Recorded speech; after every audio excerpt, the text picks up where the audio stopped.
Okay, so the first book, or the second book report I did, was over Chasing Vermeer by Blue Balliet and Brett Hellquist. I did a PowerPoint for the second book report. It says Chasing Vermeer by Blue Balliet, illustrated by Brett Hellquist. Summary of the plot.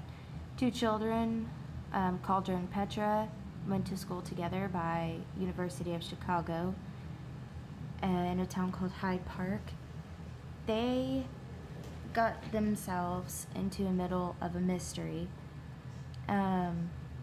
This letter was first sent out to 3 people. One happened to be their teacher, Miss Hussey, and the other one was Mrs. Sharp, who was a neighbor of theirs. He was an older lady.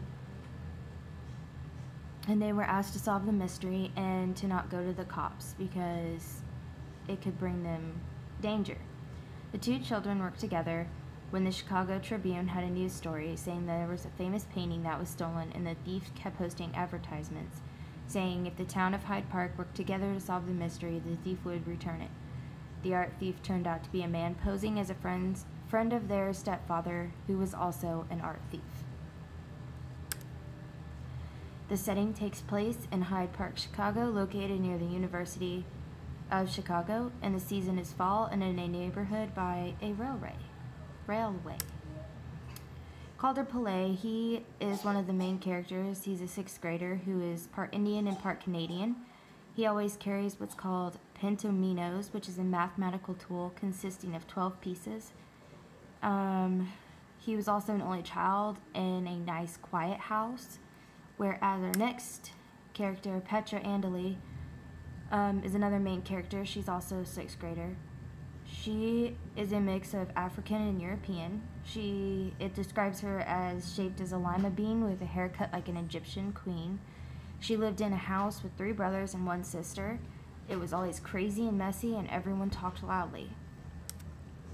Miss Hussey was the teacher. She was a fly-by-the-seat of her pants teacher who went with the flow. She had long hair and a ponytail and 3 earrings. Mrs. Sharp was the old lady neighbor.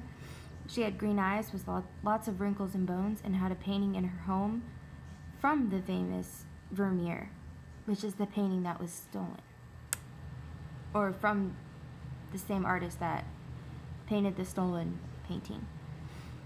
The cliffhanger is a very famous painting is stolen, and the thief is posting advertisements telling the town of Hyde Park that if they work together, they will return the painting. 2 6th graders get in the middle of this mystery and help solve who took the famous Vermeer painting. It's the end.